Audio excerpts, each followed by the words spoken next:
I'm Ryan Newman, and since I started with Indiana Donor Network and Driven to Save Lives, I found out that some people think that they can't be an organ donor. The truth is, anyone can sign up to be an organ donor. Anyone? Anyone? Are you sure? Yeah, I'm sure. Anyone can sign up to be an organ donor. So don't count yourself out because somebody's counting on you. Go to driventosavelives.org and sign up today. But my heart's going to you, Ryan. Love that shirt.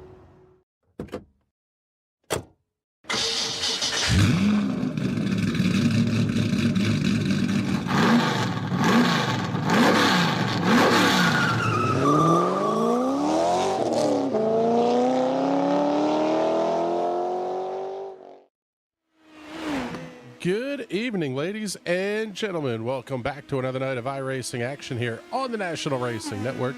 For tonight, it will be the stars and cars of the TNT Shock Series, taking on Willow Springs Raceway down in Southern California.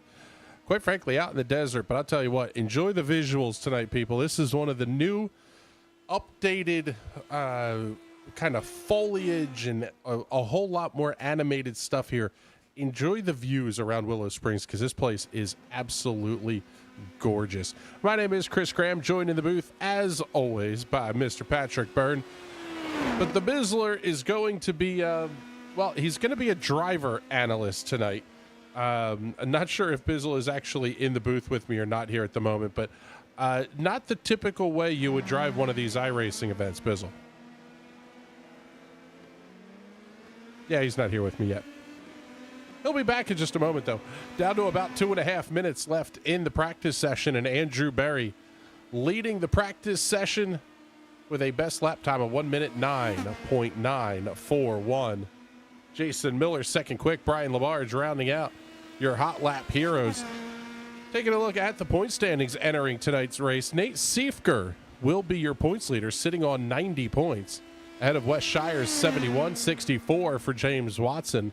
Dakota DeMeg and Andrew Berry round out the top 5 in the Shock Series points, heading into tonight's round number 4 of their 10-race championship season.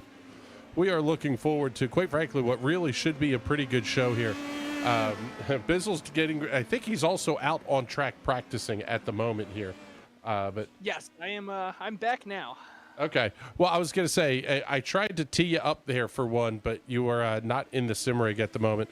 You're not driving this thing tonight in the, I will say, air quotes, normal way one will drive these races. No, my PC is still set up in the living room here. I just moved, so the sim rig is half put together, but there's no internet up there yet. So I'm on the living room couch, reclined out, playing on an Xbox controller tonight.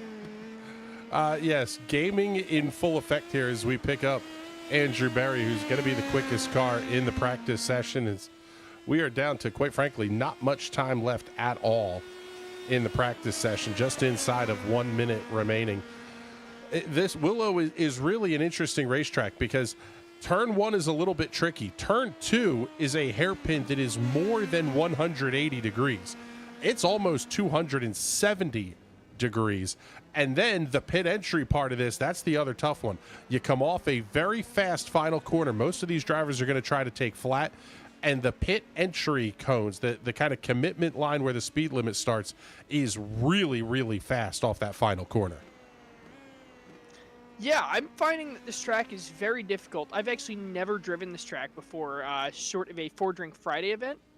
So I just seem to be spinning and crashing quite often. So in other words, you're going to hit the 16x incident limit pretty rapidly is what you're telling us here. Absolutely. Once I hit that, I am parking it for the night. I'm just an extra car on the grid. I'm not even going to try and qualify. I don't want to ruin anyone's race. But if they lap me before I hit that limit, that is their problem.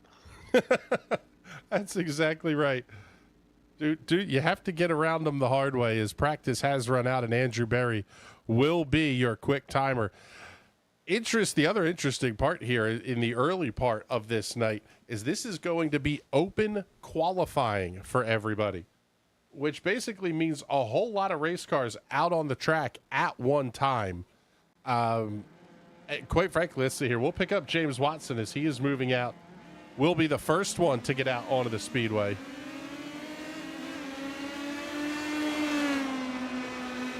Here's that kind of tricky turn one that we talked about, but then you get down the hill and it is a long blast into turn number 2. And this corner seems like it goes on forever and it turns uphill the entire time.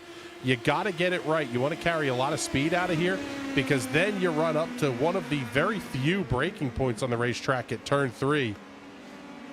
See, I seem to be doing that a lot. Exactly what James Watson did, turning into the corner too early, jumping the curbs, and then running straight off into that sand pit. Yeah, and if these curbs are true curbs, you can see the height of those. Oh man, as we got, well, Watson's off the racetrack as well.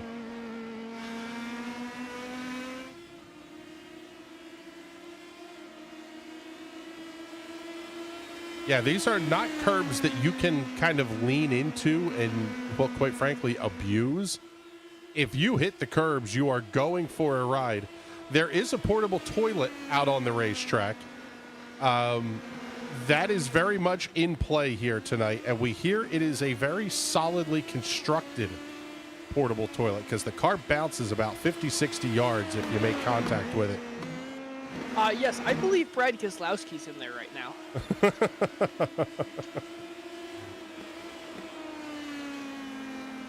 We may have to put a bounty out on the portable toilet. Oh, well, then screw the race. I'll go ahead there and hit it lap 1. Actually, right here at turn 3, you can basically straight line the race course. You have to watch out for the marshals, but you can come back on right about the entrance to turn 5. That is the Ford Drink Friday event. I forget what car we were in. We were in some kind of open wheeler, though. And yeah, we were just basically straight lining the track there. It turned this into an oval. Pretty close. So it looks like everybody but Bizzle and Ben Carswell are on the racetrack right now. And the AJ Camargo heading back to pit lane as well. He will get back out onto the racetrack because these are fairly long laps. Minute and 10 seconds or so. You're only going to get about 5 laps in qualifying. As James Watson's first lap will go top of the board, 1 minute 10.454. Not a bad lap. The quickest in practice was a 109. Brian Labarge second quick at a 177. Darren Fahey now bumping up into second position at 11.019. And quite frankly, with the lack of heavy braking zones and big passing opportunities, I think track position is going to be a real concern for these guys. Yeah, this track is going to be about 1,000 degrees.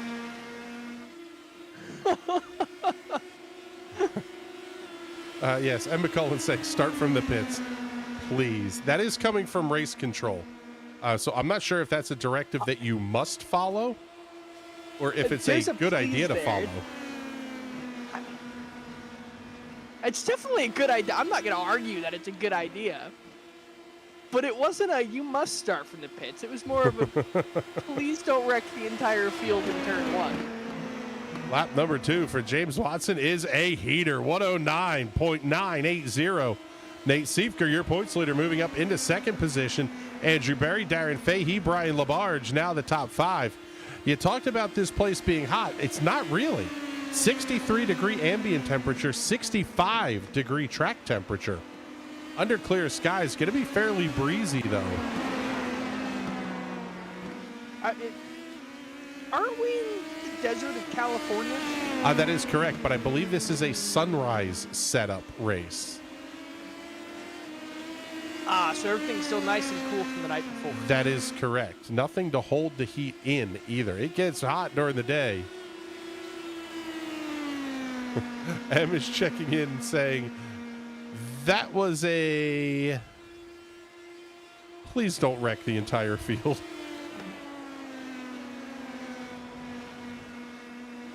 Yes. Now, I know I'm talented, but if I'm going to be starting in the back of this pack, it's going to take a lot of talent to wreck the entire field.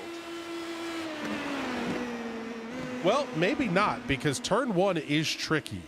and somebody can make that kind of bonsai run into turn one, and all of a sudden, everybody behind him, if there's an issue at the front of the field, it can absolutely stack up the entire field behind them.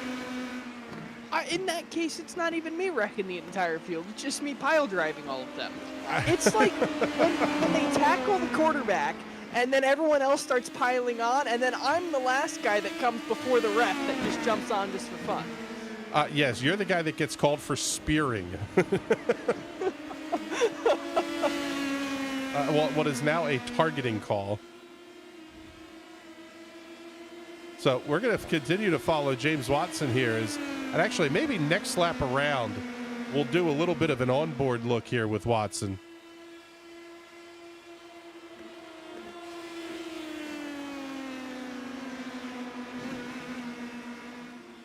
Because he's going to have a couple of cars coming to line up behind him here.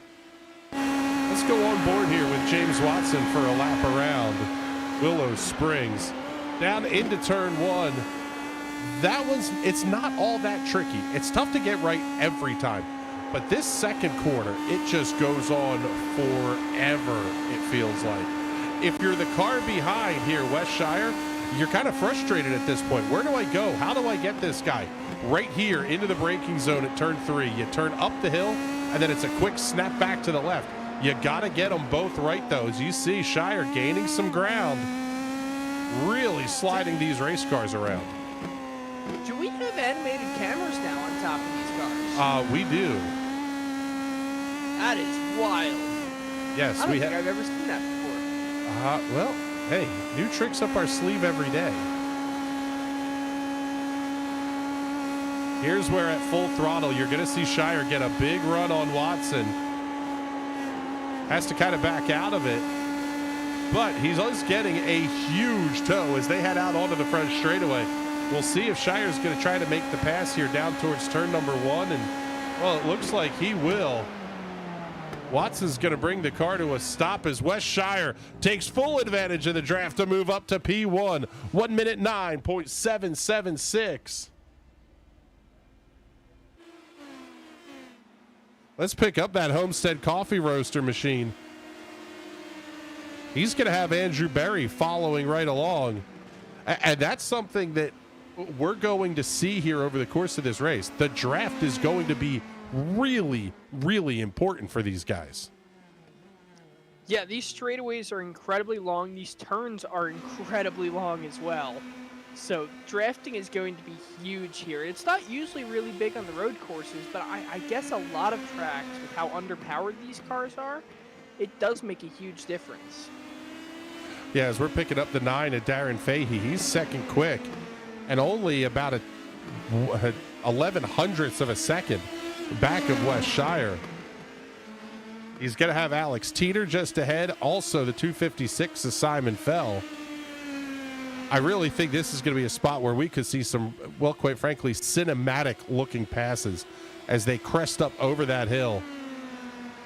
But you better get it right, because then you're into this long kind of double apex final corner. If you're gutsy, you can take this flat out. That was 60 seconds remaining in the qualifying session. We'll see what Fahey's going to be able to do if he can make up any time. Looks like Alex Teeter put up a pretty decent lap there as well. Fahey's lap does not register. 109.888 as Alex Teeter pulls off to the side of the racetrack, and Fahey's now going to go trying to chase down Simon Fell. Sometimes that's what you need. You almost need that extra burst that you get from the initial suck up. That ground you're going to make up in the draft. Oh, maybe not as Fahey goes around. Can't park there, bud. He's not parking there. He's still in the car. That's just standing. There's a difference to it if you're the New York Parking Authority.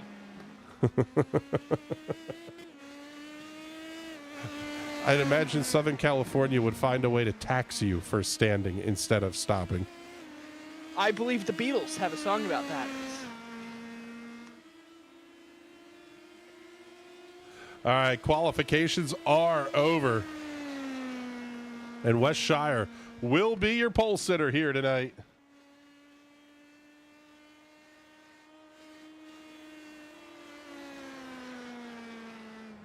Well, at least I was going to say, at least should be your pole sitter. Jason Miller's still out on the racetrack as Fahey goes for a little bit of a ride. Let's pick up Miller and see he's going to head for pit lane as well.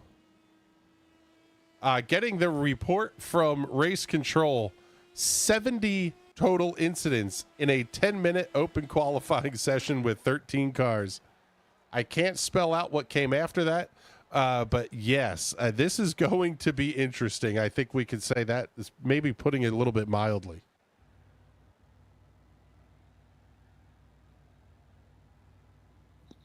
Yeah, I didn't even go out there on the track, and we've got 72 incidents now.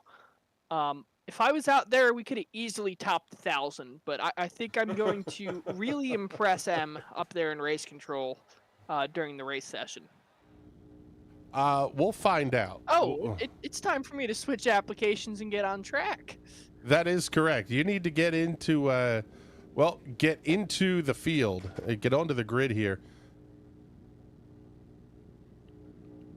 Oh God, there's a full pace lap. Yes, there is. We'll see how many incident points Bizzle is going to pick up on the pace lap. But now it's time for us to take a look at your starting grid for tonight's 50-minute feature event for the TNT Shock Series. On the pole out of Poughkeepsie, New York, in the Homestead Coffee Roasters, Tales from Rukon, number 16, will be multi-time series champion Wes Shire. Lining up along to his outside, the plain white, unsponsored number 9, Darren Fahey. Again, we need some sponsor dollars on that number 9 machine. Car's going to run up front. Let's get some dollars behind it. Row number 2 tonight will have the Team Watson Racing setups. ZAS Designs National Racing Network, number 39 of James Watson. Lining up alongside of the number 81 of, again, multi-time series champ Andrew Berry. Row 3 will have the Alpine Stars, number 2, Nate Siefker, alongside of the PPG Paint Shell V-Power, number 3, of Jason Miller. Row 4 tonight, the NASA Meatball of Brian Labarge, having a great season in the Indy Pro 2000 Championship Officials. See what he can do here, coming out of the inside of the 4th row tonight in the NASA Meatball, alongside of the Sprotty, number 17, belonging to Alex Teeter. Row number 5 will be the number 256 TNT Shock Series entry of Simon Fell, lining up alongside of the number 32 of Zach Nurnberger. Row 6 will have Ben Carswell and the Team Watson Racing Setups National Racing Network, number 48, alongside of the number 91, belonging to Robert Drew. Row 7 tonight will be the Team Watson Racing Setups, number 59, belonging to Brazil's AJ Camargo, alongside of the Homestead Coffee Roasters. Get well soon, Wes, number 27 of Patrick Byrne. Wes is not sick. He was at one point. He is no longer. But Bizzle's going to put that number 27 machine out on the grid. It is a good-looking Homestead Coffee paint scheme. We're going to put this car in victory lane here tonight. If you manage to pull that off, there may be a bratwurst on the line if you can pull that off. There's not a chance I make it more than one lap around this circuit. I've almost smacked into the side of Nee's car about 8 times now. Stephen C. Thompson, one of our channel members on YouTube, checking in with a TNT Shock Series emoji. Thank you very much. We appreciate that, Stephen, and your continued support as well. If you want to become a channel member, the information's up there on the right on the page you're watching us from.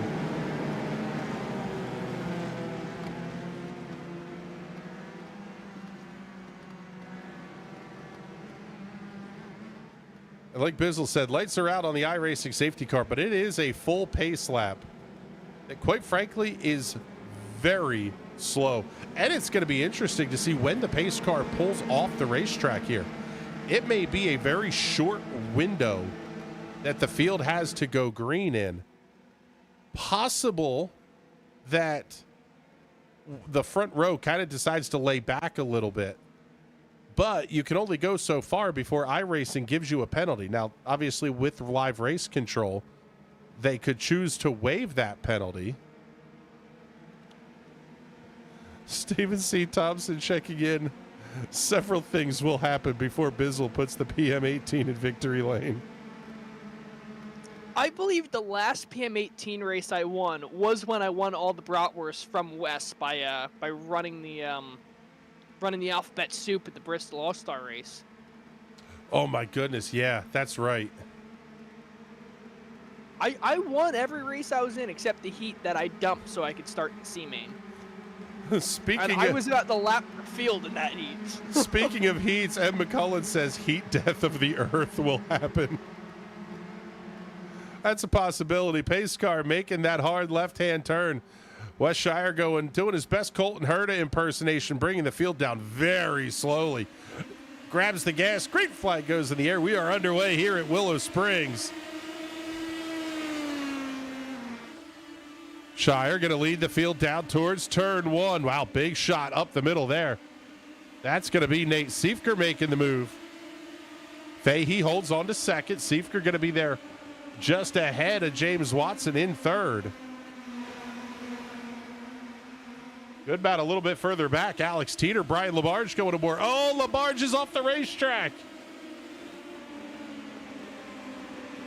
Able to gather it back up. He's going to be down towards the back of the field. Ben Carswell sliding backwards a little bit here as well.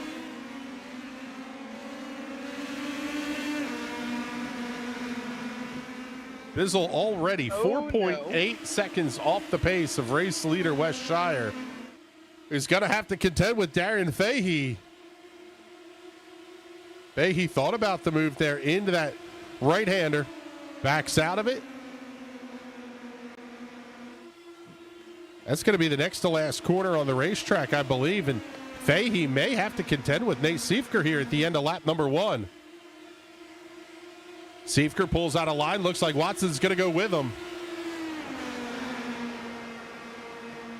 I know you're talking about a race up there, and obviously I can't see what you're looking at, but it's not what's going on, and I don't believe it's on the same racetrack I'm on. Oh, and we've got a caution. Yellow flag is out. Caution on the speedway.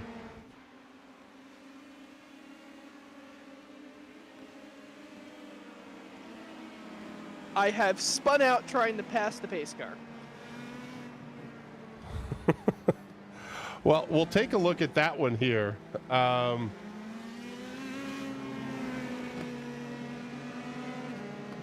We'll take a look at that one first on the NRN instant replay. Well, actually, no, that's right from the start. Bizzle picking up a couple of incident points there.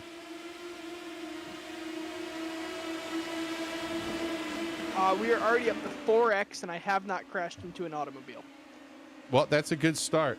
Waiting a word from race control on the reason for the caution. I believe it has to do with Brian Labarge. He did say an apology over the in-game comms, so. Well, let's take a look. I think we may have it here on the instant replay. Labarge making the look up inside into turn number 1. Clipped a little bit, and Zach Nurnberger going to go for a bit of a spin there into the desert.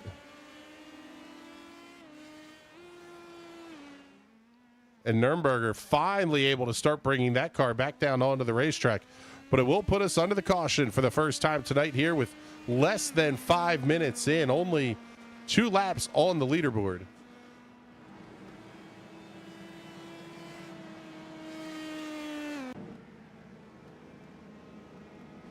We had 2 cars that were involved in that incident, and Bizzle is still running last. I did just set a 131 under caution. That is my best lap of the race so far.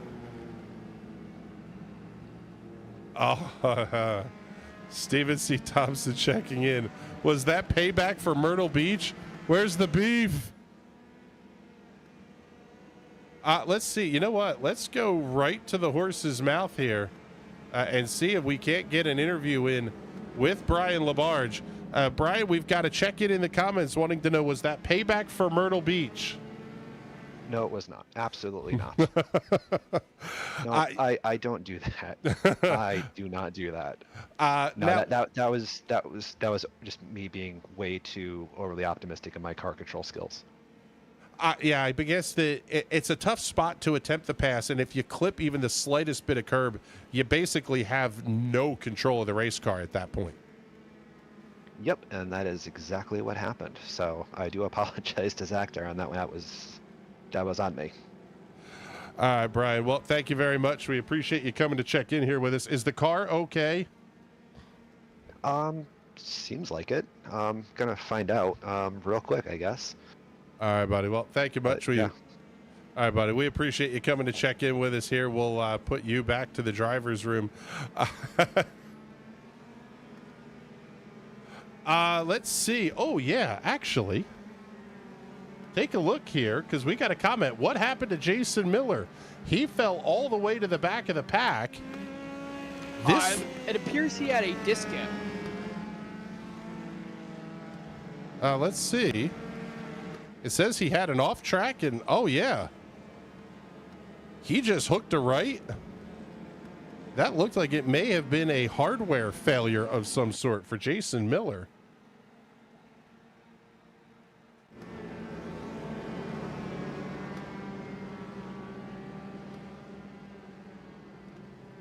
So the lights are out on the iRacing safety car, and we will go back to green flag racing. It will be a single file restart. And this will be, I mean, with the lap, it's about 2 minutes and 50 seconds under caution. We're looking at being down to about 42 minutes remaining. So under caution, we're looking at about 4 to 5 minutes of yellow flag time.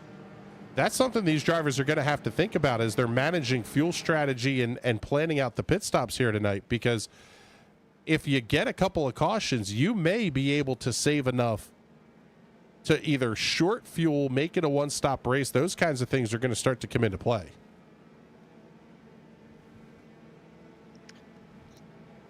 Yeah, it's going to be very, very tough, especially if we do get a couple more cautions. It's not something we're used to here on the road courses, and these cautions take forever. I believe we've been under caution for 4 or 5 minutes now.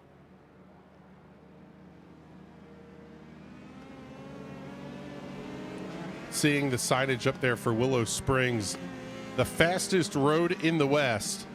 I can agree with that. Whoa, we've got another one going way off the racetrack. I believe that was Andrew Barry.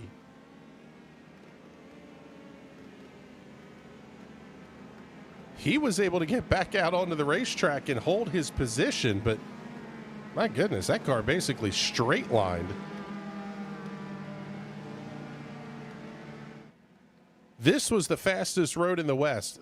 The fastest half mile in the world is in Winchester, Indiana. And people, you need to go to Winchester. If you have not been, 40 degrees of banking. I don't know when the 410s are running there next year, the wingless 410 sprints, but I am making the trek back to Indiana to see those cars go just scary fast around that place. I've heard stories about that place from one of my buddies who lived up in Fort Wayne. And he had family that raced there, and he was like, this place is insane. It's like, how do they not kill people every week there? I probably should have died shooting this weekend. If I was in my camera position for the modified race, I would have been killed by a half a brake rotor coming off of one of the cars that wrecked. It was absolutely spectacular. But pace car is in. We'll maybe talk more about that if we see another caution flag, but Shire grabs the loud pedal. He is going to head off towards turn number 1. Watson going to look inside of Fahey. I'm not sure that he's going to be able to make that move. He will not. Top 5 are going to go single file through turn 1. Fahey got a really nice run on Siefker down into the corner. Going to give up a little bit of space, and now here comes Watson having to look on Fahey. Oh, and Siefker's off the racetrack. Wow, what a save by Nate Siefker up towards turn 3. One car going around. That's going to be Robert Drew towards the back of the field. Oh, we've got another one going around. That's Andrew Berry. Berry gets the car spun around.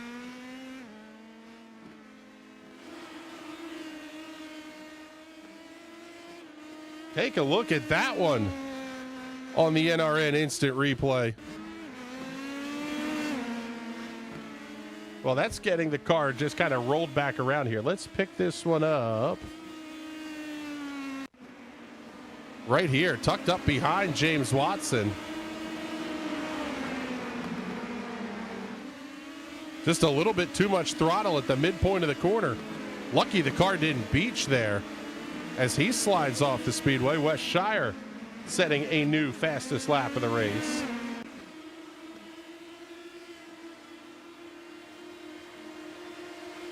Top four breaking away here by, call it 2 seconds between fourth place Darren Fahey and fifth place Alex Teeter.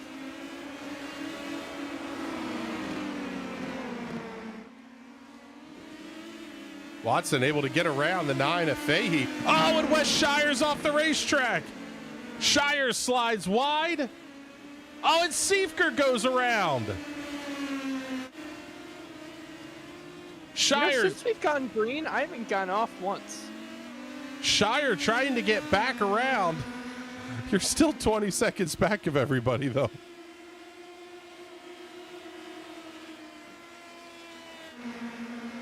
Andrew Berry coming back around Siefker. Go ahead. I was going to say, I'm on an Xbox controller at a track I've never driven before. I think we're doing all right.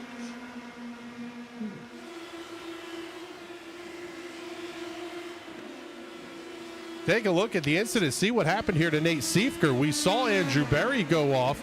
Siefker in the race lead just catches a little bit too much curb, and in the span of a couple of corners, the race leader goes off twice.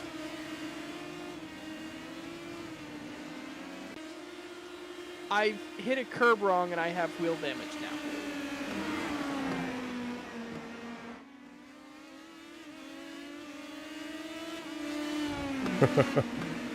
Stephen C. Thompson. Chaos, chaos, no one is safe. Yeah, that is exactly right.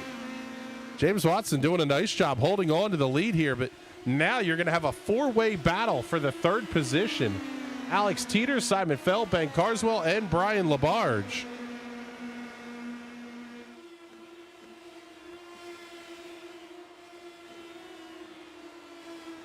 I tried my best to hit the Porta-John, but unfortunately I believe I missed it.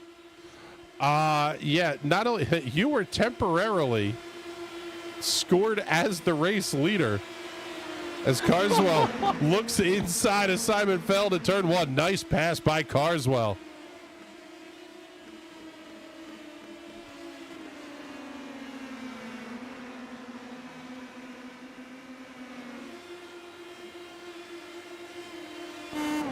On board here with Simon Feld. There you see Ben Carswell just up ahead. Through turn three, the back to the right hand, turn four. Swing this around though, because Simon's got company, and it's going to be Brian Labarge right back behind.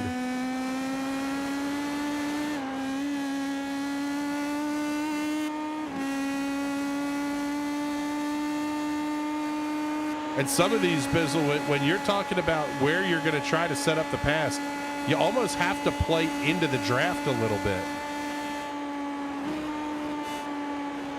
Yeah, you kind of just have to sit behind them and wait for the move to present itself, either coming down one of the straightaways or kind of beat him out into one of the braking things. Well, let's see. Labarge not going to be able to make the move there as Watson again goes fastest lap of the race, 1 minute 10.456. Labarge may have a look outside, potentially try the crossover into three. He, I would say, probably pretty wisely backs out of it there. We'll see, is he going to be able to make the move into turn three? Looks outside, but there's just going to be nothing there. Tries to set up the crossover. That's not there either.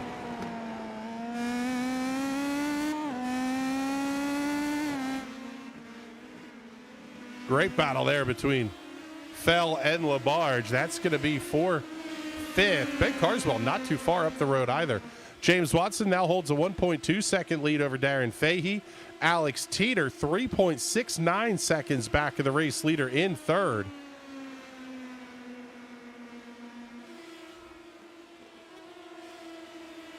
LaBarge tried a little bit different line on entry through that final corner. Swings a little bit wide, carries a ton of speed.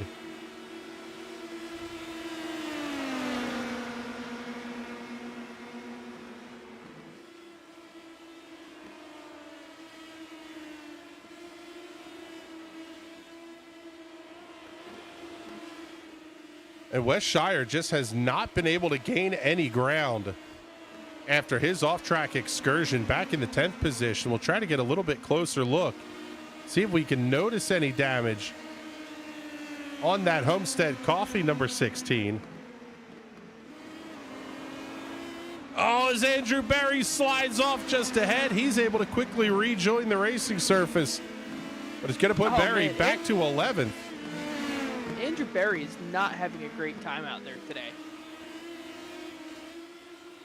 Not having a great time, and quite frankly, it's surprising because that car was very quick in practice.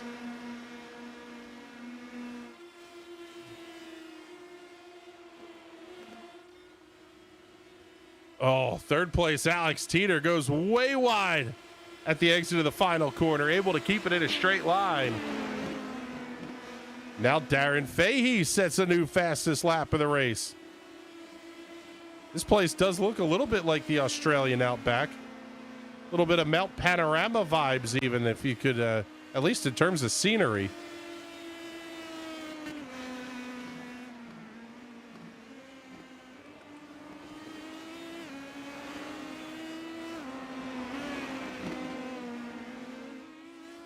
Yeah, see, now actually interesting comment coming in here via the DMs from Race Control. Who gets to 16X first? I believe 12X is a pass-through penalty. And then 16 is park it. Yeah, 16 is a DQ. Which, surprisingly, will not be me to hit it. I was doing fairly well until I decided to murder Brad Keselowski in the Porta-John. And you missed. I was watching the footage back. I did clip it with the right rear tire, so he's awake now, if anything.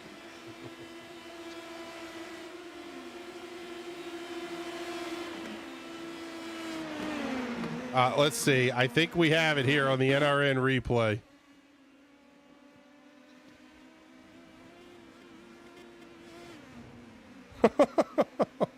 The quarter workers got an absolute show. I almost killed them. I didn't even see him standing there. Yeah, but the race car is junk. I will say that the pre-race notes were correct. That is one strong point.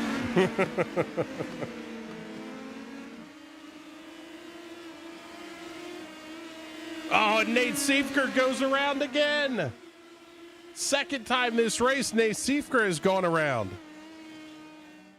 Kind of almost in the exact same spot as last time as well. Take a look at it on the replay.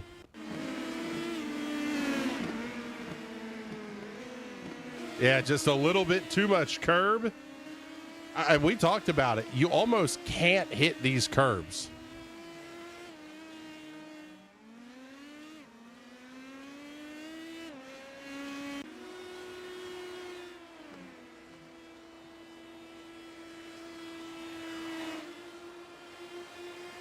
So we'll go back to the good battle here between Simon Fell, Brian LaBarge, Ben Carswell just up ahead. And quite frankly, this could be a battle for a podium spot, depending on not just race strategy, but we've seen issues for the race leaders throughout this event.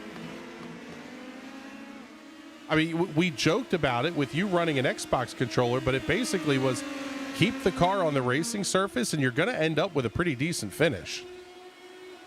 Yeah, I mean, if I would have stayed out there for a bit, I definitely feel like I could have gotten a top 10 here tonight, just through attrition and cars coming off, and with still half an hour left, if I could have kept myself away from that 16X, LaBarge goes off. LaBarge slides wide at the final corner. He's going to fall back to the 8th position. And more importantly, that's going to be a 2X for him because he slid that car all the way around. So that's just inching him closer and closer, along with the rest of these drivers, to that 12X and then the 16X. So, hey, I wouldn't be surprised if we see a handful of drivers tonight. Really good, fast cars out there, like Andrew Berry going out there with the DQ, unfortunately. Yeah, I mean, Jason Miller is back on the racetrack. 54 seconds behind the race leader. But technically, still on the lead lap, I think.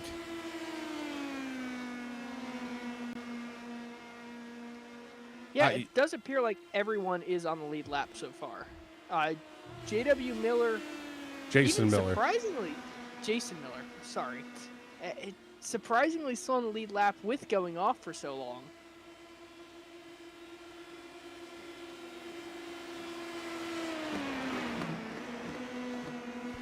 Getting the report from race control, 3 drivers are at 6X as we speak, so they're halfway to a drive-through. And Ben Carswell is the only car on the racetrack with a 0X. As Wes Shire sets a new fastest lap of the race, 1 minute 10 flat. Oh, Watson clips a little curb. That's going to bring Fahey back into the conversation. Oh, man, a little bit of a slide wide for Watson, too. Fahey not going to be able to capitalize there, but he'll carry a whole bunch more speed over the crest of the hill. Fahey coming from down under, trying to get around James Watson, the native Californian here. I believe he's the only driver in the field with real-world experience at this track. Yeah, actually, now that you say that, I believe he drove a spec Corvette here. Gosh, that was probably a year and a half ago, I would guess. But yeah, about a year ago. Yeah. But yeah, some real world experience. But here comes Fahey. Big dive up in towards turn number 1. Watson fights back on the outside. Now. Watson's got the preferred line for this massive right-hander here. Yeah, Fahey's going to lose at least a little bit of ground. He tucks back in line. Fahey's going to try and open the door in the 3. Not going for it. He thought about it. It is so tempting of a place to go, yes, I can get a pass made here. But because of the switchback, it's just not there. You kind of have to, discretion being the better part of valor, saying, nope, I'm not going to take that shot here. No, you'll definitely wreck the car. I wrecked the car enough there going by myself. I couldn't imagine doing it with another car there.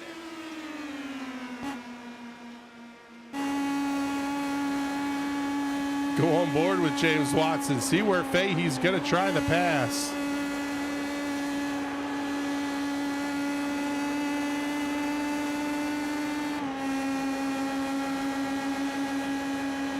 Fahey's right there alongside, down into 1. Oh, this is going to be tight. Watson has to give the spot up. Can Watson make a comeback through turn number 2? Well, he's possibly. But again, I don't know that out of 2 is the place to try the crossover.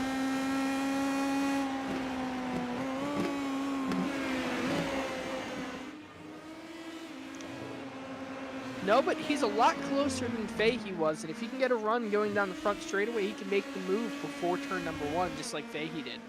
I'll tell you what, Watson's car looks like it is getting a little bit tail happy. Fahey slides wide. Saves it. Doesn't even get the thing sideways. Well, I'll tell you what, Watson was more sideways, trying to take some evasive action. As we are down to 26 minutes and 20 seconds remaining on the clock.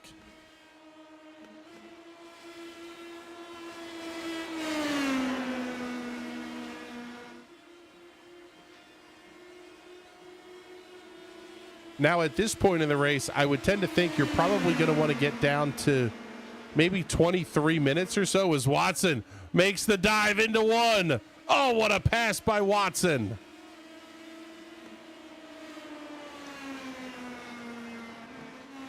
There are some background discussions going on about Pippo Durrani versus James Watson, and they're saying Pippo might be better than James Watson. I don't know about that, but I said I was offended for James Watson, but I don't think that's a discussion that I think we need to have a podcast for that one. Yeah, you know what? I think we need to get back into the podcasting end of things here. We had a lot of fun doing those shows.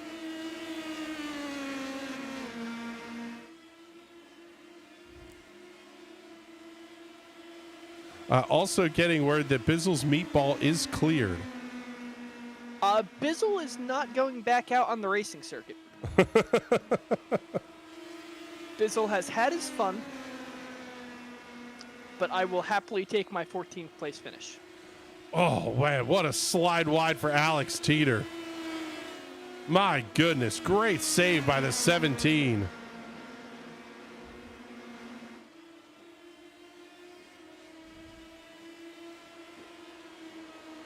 So now I guess the question becomes, you're now down inside of 24 and a half minutes. It'll be about 23 and change left. When do you want to make that pit stop that at this point you're going to have to do for fuel and tires? Well, any time from now to when it runs out of fuel would be a good time. I'm not seeing a lot of fall off, a lot of tire degradation, so really, there's no advantage to taking the short pit. It's kind of just whenever you feel like coming in. If anything, if you're stuck in traffic, it's an advantage to come in the pits just to get yourself out of the traffic to start running clean laps again. Yeah, and especially with these PM18s, the way the tires come up to temperature, and it just seems like they get better the longer they run. You almost, I mean, we could see fuel-only stops. It's just like the sports car tires, where they're the best right before they're junk. Now, I don't know if we'll see fuel-only stops, because once you get that heat cycle on them, which we already had the caution, but once you start sitting them in the box for a bit, they're not very good to race on anymore. Well, the first of the cars to hit pit lane will be Simon Fell. Brian Labarge also coming down pit lane. And Fell goes up on the jack, so he will take 4 fresh Cooper tires. Full tank of Speedway fuel. He will be back on the racetrack.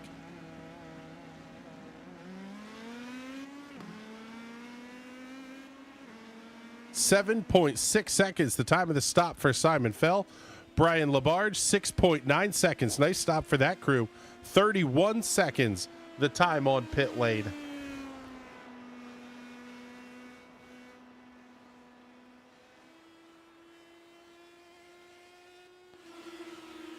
Now we'll pick up Ben Carswell. Oh, hold up. Battle for the lead. Well, not much of a battle as James Watson's going to hit pit lane.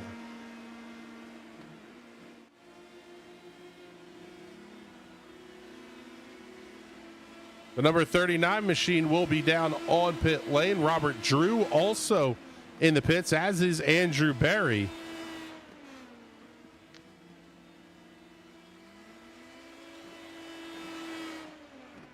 Somehow Watson's crew managed to get the number upside down on his pit board. I believe we can blame Zach Evans for that one. Not Zach Evans. Zach Skotnicki, yes. ZAS Designs doing fantastic work on the race car. Maybe not so much on the pit board.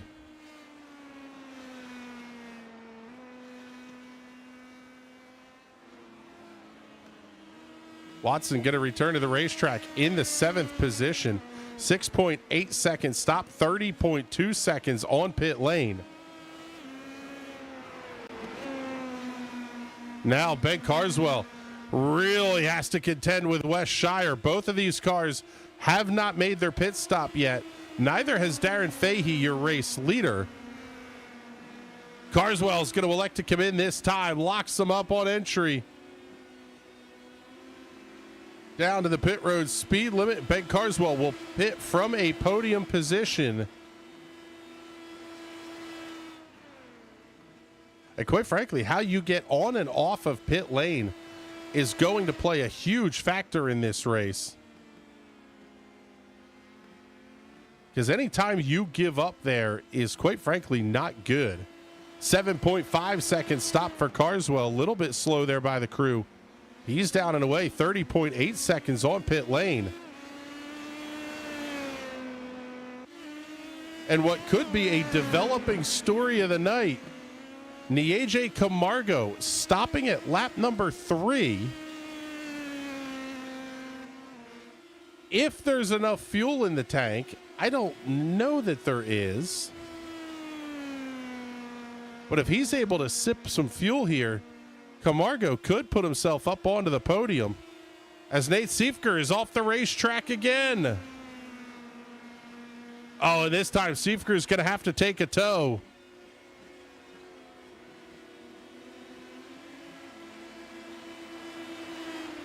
Take a look at it on the replay. Siefker goes wide, clips the curb.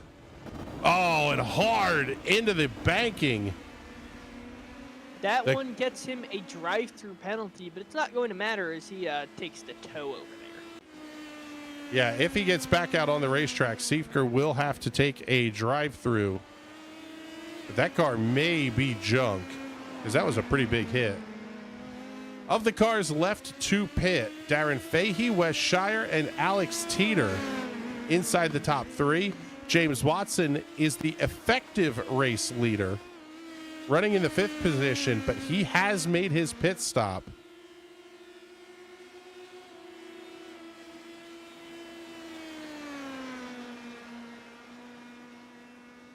So we'll pick up your race leader, and he's going to stay out for at least another lap.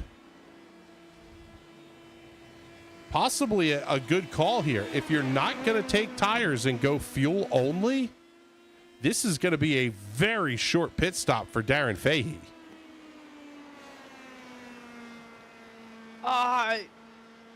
Yes and no. It's only 6 seconds to take the fuel and the tires. If you take just fuel, what do you, a 4-second pit stop, a 3-second pit stop? I just don't see... I don't see you making up 3 seconds of time by not taking the tires. You're just going to lose that time again once the tires fall off a cliff at the end of the race.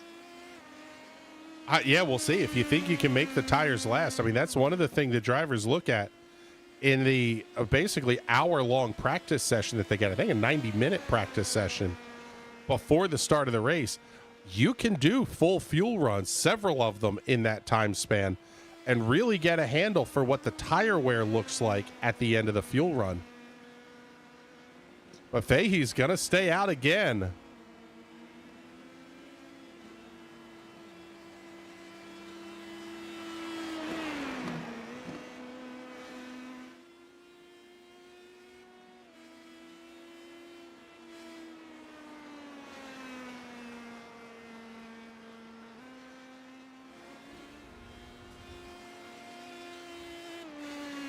Looks like Robert Drew has elected to retire from this race, as that car is now 5 minutes and 10 seconds on pit lane.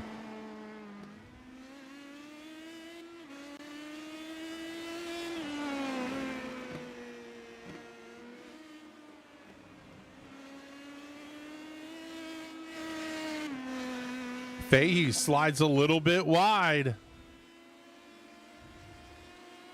Only seeing one incident, though, for Fahey at this point. The next driver who is in danger of picking up a drive-through looks to be third place Alex Teeter, who is currently sitting on 9 incident points.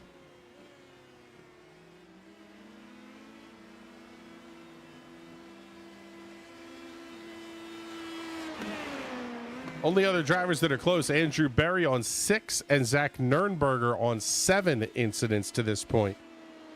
And it is so easy to pick up those off tracks here that, I mean, quite frankly, you'll feel like you'll run a great line and you'll still pick up a 1X.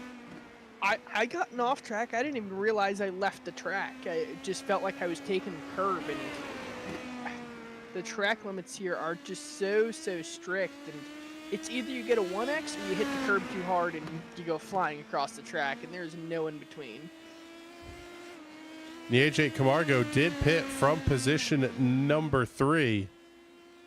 He is now fallen back to the 8th position.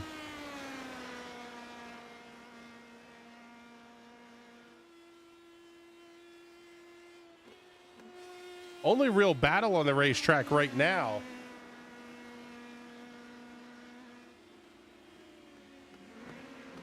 Gonna be this battle between, as Carswell goes around and spins.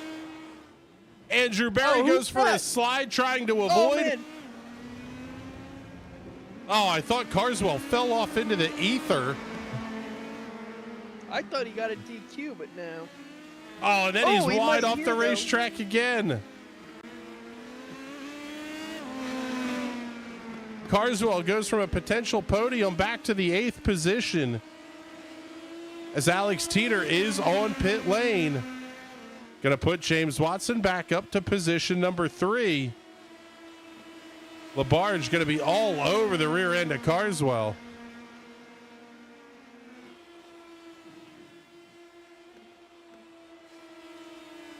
Alex Teeter down and away out of his box. Back to position number 5, 7.3 seconds the time of the stop. For Teeter, 30.6 seconds the total time on pit lane. Now with 14 minutes remaining, the question becomes, when do we see Darren Fahey and Wes Shire make their stops?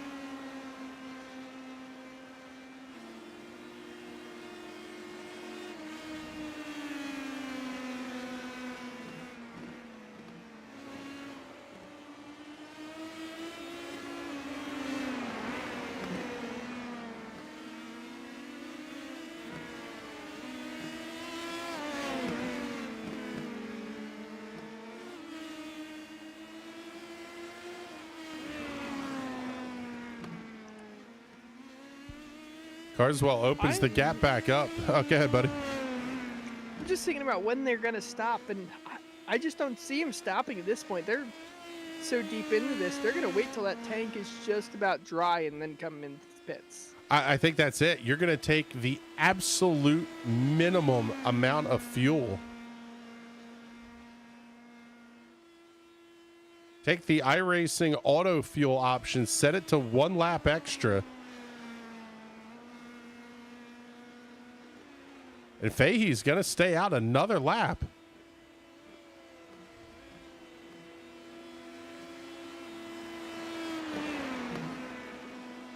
Looks like Wes Shire will as well.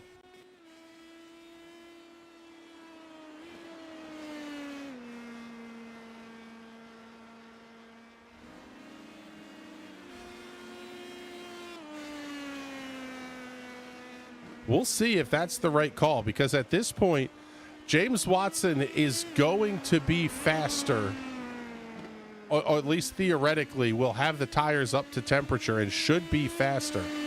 If we look at the 5-lap average, Watson's is 1:10.5.02. Darren Fahey, your race leader, is 1:10.475. I don't think we've seen Watson cycle. Yeah, Watson actually has. He's now up to 8 laps on this stint, so running just a tick slower than Darren Fahey is. But the other problem that you have is if you don't change tires, getting off a pit lane can be very, very challenging, as your race leader is going to come down pit lane for his one and only stop of the race. What about Wes Shire? Is Wes Shire going to come in the pit lane? Wes Shire does not. He stays out on the racetrack. James Watson was 30 seconds back of Darren Fahey. Fahey hits the marks. Car does not go up on the jacks. It's going to be a short fuel fill. 5.2 seconds for Fahey. See, and it's only 6 seconds if he would have taken the tires. So, does he really going to miss that 0.8 of a second, or did he really gain anything by picking up that 0.8 of a second? We're about to find out here because he's just barely in front of James Watson, so maybe he did. Yeah, I was going to say, the only problem is, can Fahey make those tires last another 11 minutes? That's still about 10 laps left to go in this race.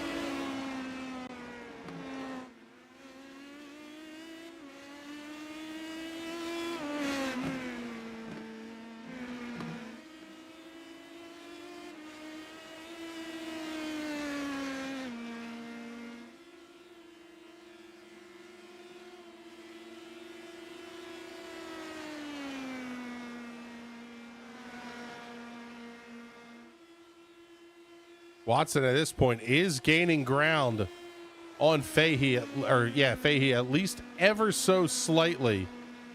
It's now down to 6 seconds. Excuse me, about 3 Watson's seconds in the pit.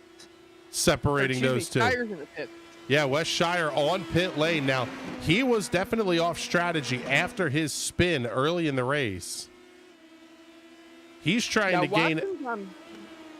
Go ahead. Fairly fresh rubber. He's only got 10 laps on these tires now, versus Fahey has the entire race on these tires. It's just a matter of when these tires are going to fall off, I think. I'm almost willing to put money that he doesn't win this race, and it's not anything to do with his skill. I just think those tires are just going to fall off the car. Yeah, especially as the car starts to get a little bit unwieldy. You want to slide around a little bit more. You have to be careful with how you get back to the throttle. It's almost like the juice isn't worth the squeeze potentially. But Wes Shire was able to make up a ton of time. He's going to hold on to third position and have it by about 10 seconds over fourth place Simon Fell.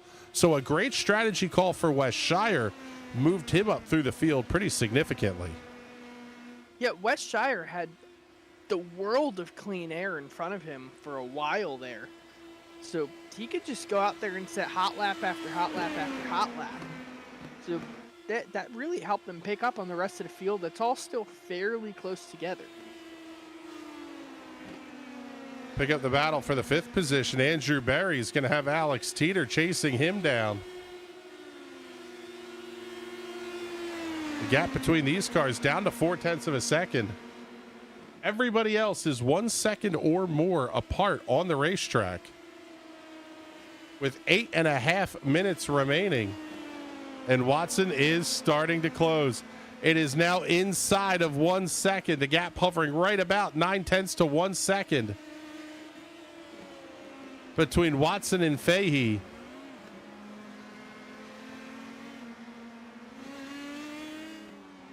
The tough part here for Alex Teeter is you can see Berry in front of you, but you don't have many more incident points until you get a drive-through. You can go on the attack, but you just have to be so careful in how you do it.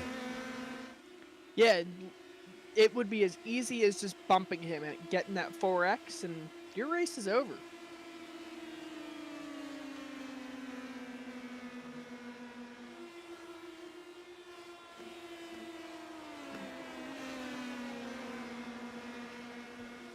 At the front of the field, Watson has the gap down to about 0.75 of a second. Will hold this battle for the time being.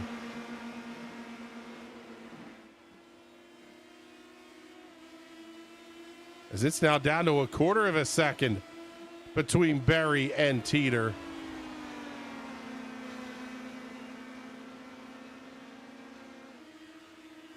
And what Bizzle Fastmasters is coming up next? That'll be an open hosted.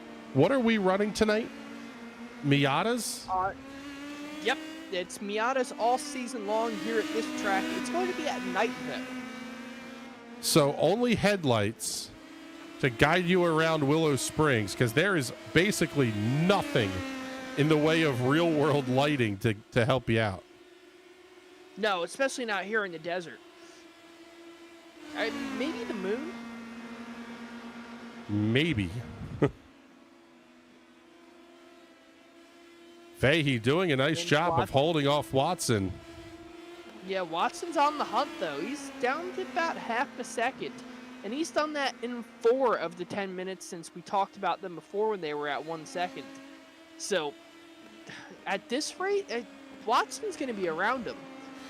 Yeah, the 5-lap average for Darren Fahey, 1 minute 11.352.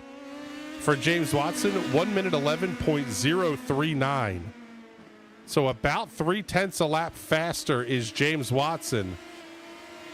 But again, you can get to him, but passing him could be a very, very different story, especially when you start to think about the potential for aero wash or aero push off of these cars. The closer you get, the more your car is going to want to push its way through the corners. Or netcode. You got to remember, James Watson is on the Eastern time zone of America here. And Darren Fahey is down under completely 180 degrees around the other side of the earth. You can't get two people farther apart. And they got to both be routed through Boston to get the iRacing servers. So could be some netcode issue between those two cars. Yeah, I mean, we've talked about that in the past, and it really is magnified with drivers out of the Australia-New Zealand region. Just the time it takes for the data to sync from Fahey's machine to the servers, and then the servers to send that information out to everybody. And then the information has to come back the other direction, too. It's not an insignificant amount of time. I mean, yes, it's measured in milliseconds, but when you're talking about running race cars at 140 miles an hour around each other, milliseconds matter.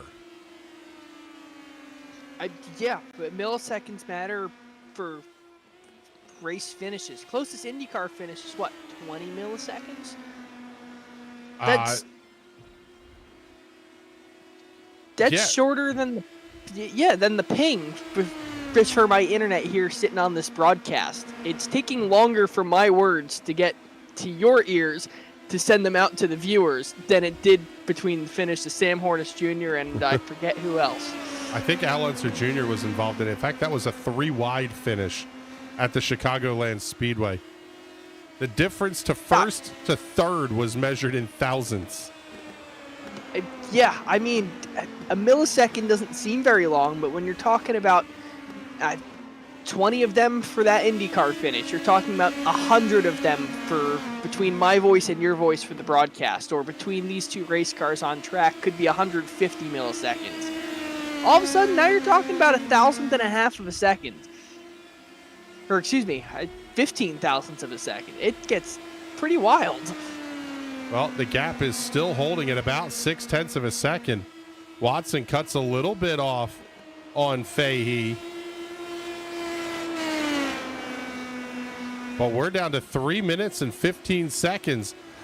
About 3 laps to go is what at least what the clock is and the timing and scoring is telling me. It's either going to be 3 or 2 laps remaining. It kind of depends on where they are and when they take the white flag.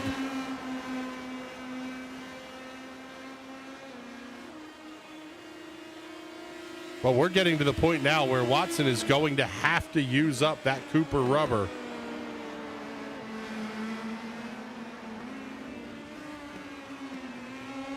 Yeah, now you have to be on the go. You either have to force Fahey into making a mistake, or you have to find the door and slam your foot right through it.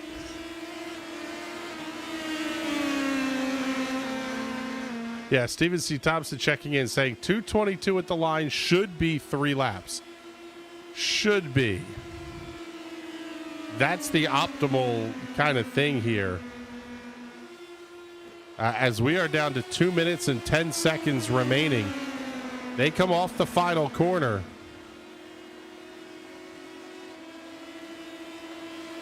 Right about 2 minutes even. So it will be 2 to go, and Watson has the look outside. Oh, what a gutsy pass by Watson. Fahey bobbles. Wow. What a pass into turn 1. Watson goes up the outside. What is that, Pippo to Watson? Oh my goodness, we have got to look at that one again.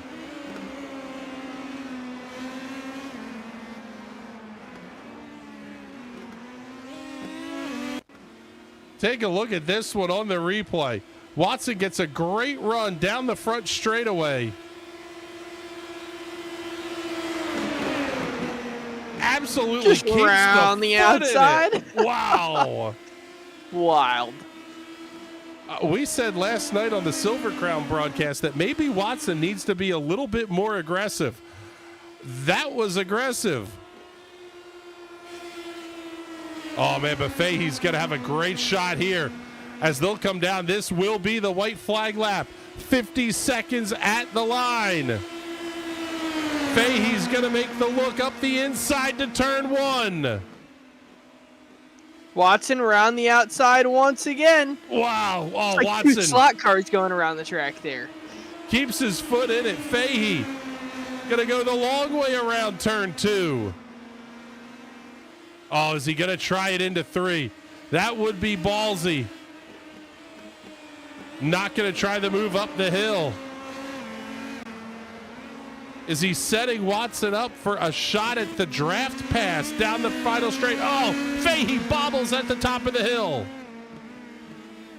That's almost definitely game over right there unless Watson has a bobble.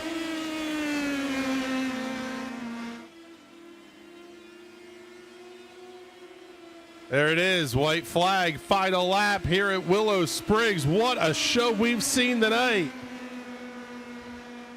Watson with 2 more corners to hold on. Fahey's going to get the great toe. It's going to be a drag race to the line. Does Fahey pop out a line? He does. He's making a move. No. Not quite at the line. James Watson gets the win over Darren Fahey. Wes Shire with the great strategy call and recovery drive to come home third.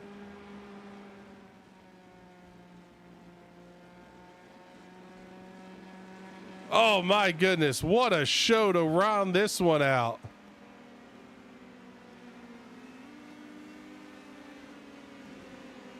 There's a look at your race winner.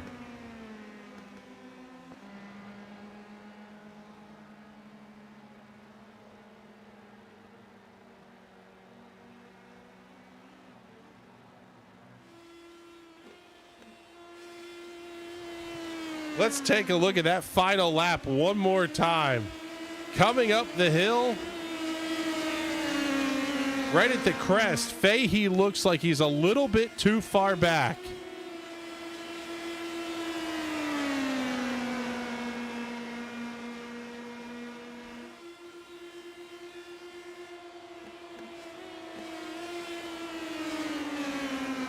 Off the final corner, Fahey got a fantastic run, reminiscent of Rick Mears trying the late move on Gordon Johncock at Indianapolis, but not quite there.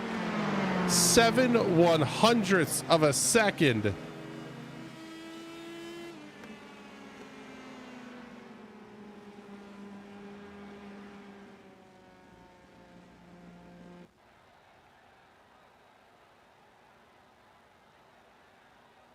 As we go back to the live look, let's take a look at the race results tonight. James Watson by 75 thousandths of a second over Darren Fahey. Wes Shire coming home third. Simon Fell, Andrew Berry complete the top 5.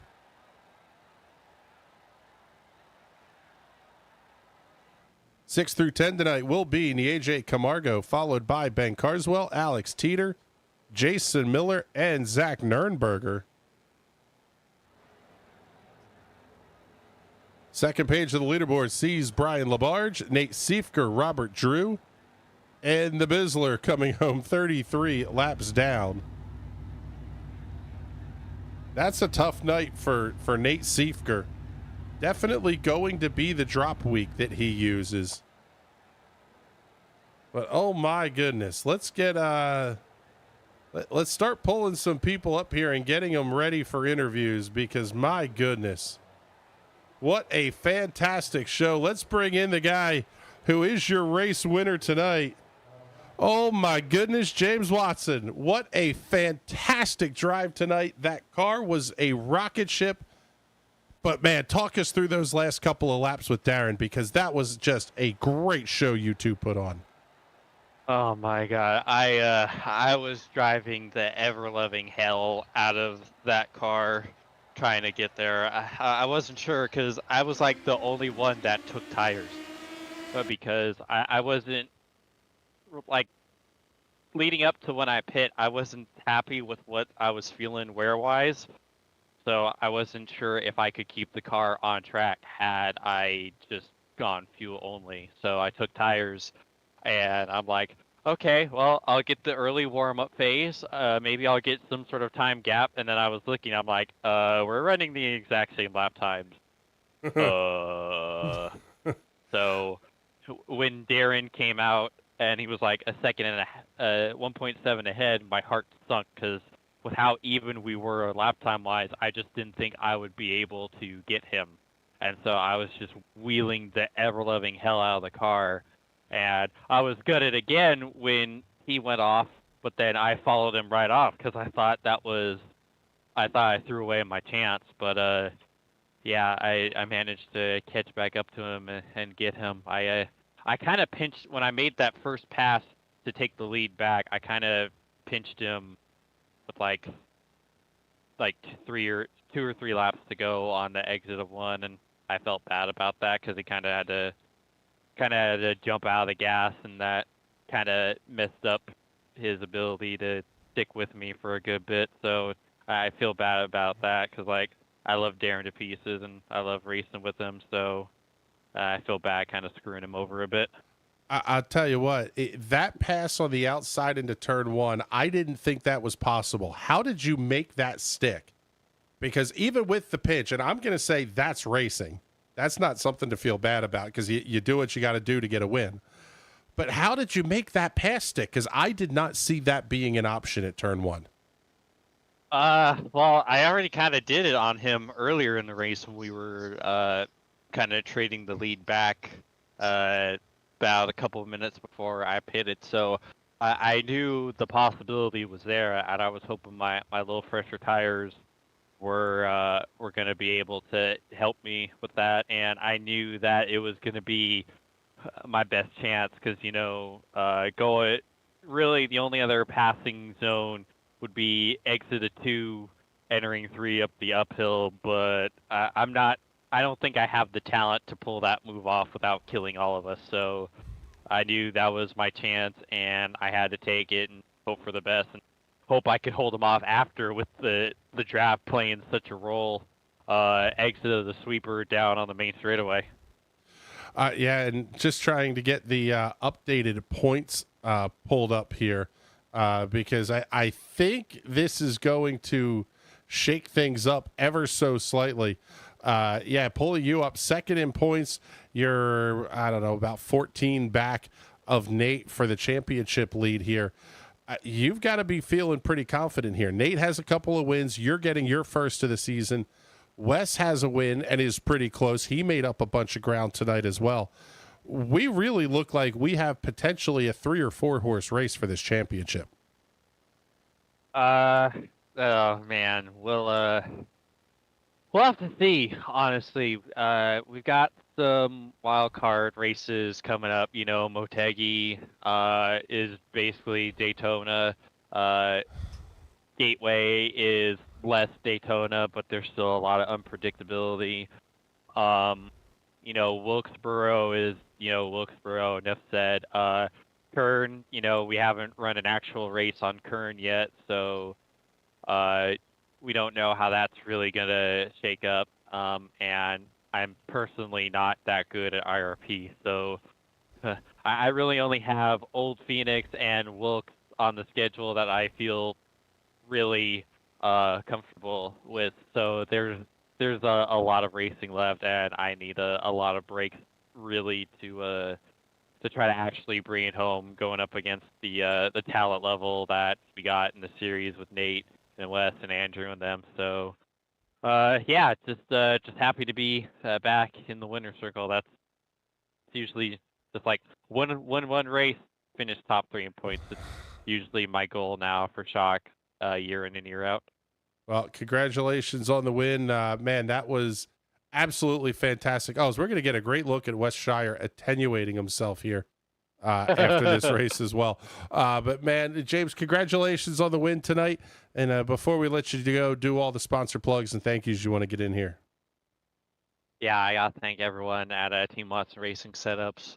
Yosh ended up putting together a set for a lot of us, TWR peeps, and yeah, I don't win that race without it. That setup was unreal because yeah, that's the crazy thing. I'm typically not that good in this car on road. I've never been that. I'm normally like a second plus off the pace, always have been. So the fact that I won on a road course just shows how good the setup was and how good Yosh is at putting together a setup. So use code Watson39 for 10% off at checkout. Gotta thank you and everyone else at NRN for always sticking with us. ZAS Designs and Dizzy V Designs for putting together my paint schemes. Martin Sports Sim Racing Apparel and Boomer Button Boxes. Use code Team Watson Rules, the Z at the end, for 15% off at checkout. All right, buddy. Well, thank you much. We appreciate you coming to check in with us here. And now let's bring in Mr. Darren Fahey, our runner-up finisher tonight. The more we watched you run tonight, the longer you got, I went, man alive, I think this overcut might be a race-winning strategy here. How tight were you on tire wear? Because it looked like you and James were really good on comparative lap times after you guys made the pit stops. The tires didn't wear, but they did go off a little bit. I felt. I didn't understand. Yeah, I'm not sure if James pitted because he had that off track, and he thought, now I'm going to pit because it was a bit early. Usually I'd just run a car. I'd run the car as low on fuel as possible. I wasn't even thinking overcut, to be honest. I was just thinking get the low fuel, and then when you pit again, you'll be low fuel again. Yeah, and then it comes down to a one-stop race. You have that advantage. You see him starting to close. How tough is that to manage trying to hot lap this place and just keep setting those consistent lap times, and at the same time keep a check on where he is and how quickly he's catching you from behind? Yeah, to be fair, early in the race, I reckon he helped me gap the field. I feel like James had pace on me all night. Might not have been huge, but I feel he had the pace. When I did get in front of him, I felt like I held him up. So when I did pit and come out in front of him, I was surprised, and then it came out that he took tyres. So I had to stay out. As soon as he got in my draft, I was no chance, and that the pressure of trying to stay out of that draft, especially over the top, yeah, he was too good. Well, congratulations on a really nice podium finish tonight. That was a fun drive to watch the show you guys put on. Congratulations on it. And before we let you go, do any sponsor plugs or shout outs that you want to get in here? Yeah, I want to thank TNT. You guys have, even though this is a road course, you guys have welcomed me. I love coming, hanging out with you guys. James and Watson Racing for the setup. You guys have helped me all along the way. Wes and James have helped me along the way, and yeah, I wouldn't be up there without all the help you guys hand out to me. And my little girl, I'll say hello to my daughter and my partner, Leanne. All right, buddy. Well, thank you much. We appreciate you coming to check in with us here up in the booth. And one more Victory Lane interview to do. A guy who I would imagine is probably a little bit disappointed tonight. Had a car that was incredibly quick, started on the pole, little bit of a mistake, but man, what a great recovery drive. How tough was it to kind of mentally reset yourself? Because you had to go from running up front, running strategy A, to all of a sudden now we're on plan B, and how do we get back up front? Yeah, that definitely threw a wrench in the plan there. Certainly wasn't expecting to take myself out, but it made it fun. So recovered reasonably well. As far as resetting, is just kind of look ahead and go, okay, well, my main competition for the championship not that far ahead of me, so goals beat them. And yeah, you know what? It worked out about as well as I could have hoped after that. So, Yeah, it seemed like the car was really, really quick on outright pace here tonight. And quite frankly, very consistent. I mean, your 5, 10, 15 lap averages are all in the 1 minute 10.6 range. I guess the question becomes, what is the thought process in terms of setting up for these road courses? Because you're the guy who's really good on ovals and managing fuel and all that kind of stuff. But we come out here to do the twisties, and it is just a completely different beast in these cars. The trick was just treating it like an oval. Just happened to have some right turns thrown in. It sounds about right. Yeah, just level everything out. Don't be dumb. And I like that you're not going to give away the secret sauce there either, because the setup was lightning quick to put the car on pole tonight. But congratulations on the podium. A really good points night for you. What are your thoughts as we head forward here in the championship? Because you're going to be tight in the battle, and then we head into another real wild card at Motegi next week. Yeah, Motegi is, I think, really going to set the tone for the championship battle across the last half of the season. Anyone can win. It's as simple as that. I could be out lap 1, turn 1. I could win the race. I don't know. Nobody really knows. We're gonna find out. Hopefully just stay out of trouble and try and be there at the end. Well, thank you much, brother. We appreciate you coming to hang out with us up here in the booth. And before we let you go, do all the sponsor plugs and thank yous you want to get in here too. Yeah, as always, got to thank you for the fantastic broadcast. Got to thank Darren and James for that excellent close to the race there. That sure made for some good viewing from 6 seconds back. And I assume even better with your cameras and commentary. Of course, got to thank everybody at TNT for helping put all this together. And it's been a good season so far. A little light on the car count tonight, but I think a lot of guys had night shift work to do, so it's unfortunate timing, but it is what it is. And of course, got to thank Homestead Coffee, keeping me awake and alert enough to do all this and apparently recover from spinning and almost ending my own race. Well, congratulations again on the podium here, Wes. Thank you very much. We appreciate you coming to hang out with us here up in the booth for a couple of minutes. And man alive, what an absolutely fantastic show from the guys of the TNT Shock Series. As always, man, just you prep yourself for a night when you go, oh man, this is a road course. This might not be all that great. And then they just put on an absolute barn burner of a show. I am just absolutely jacked up that we get to see these guys here again next week. But we got a ton more coming up this week on NRN. Tomorrow night will be the Sim Racers Club from Kansas Speedway for round number 5 of their fall season championship. That race will kick off at 9 p.m. Eastern Daylight Time. Thursday night, it'll be the Indy Pro 2000 Championship. These PM18s are back in action at Oran Park, round 6 of 2023 season 4. The halfway point for those guys at the conclusion of that race. Monday night, we're back with the Silver Crowns and our first official visit to Kern County Raceway Park. I am so excited to see how that place looks and to show it off for you viewers at home, because, man alive, a great racing facility, 4 different track layouts available on the iRacing platform. You don't want to miss that one, and we're looking forward to bringing it to you. Then next Tuesday night, 9:30 p.m. Eastern Daylight Time, the TNT Shock Series heads off to Twin Ring Motegi in, again, just an absolute wild card of a show that we're going to have. Can't wait to bring it all to you. Now it's time for us to get the heck on out of here. For Bizzle and everybody else here at NRN that makes these shows happen, my name is Chris Graham. Thank you so much for coming to hang out with us, and we will talk to you all soon. Have a great night, everybody.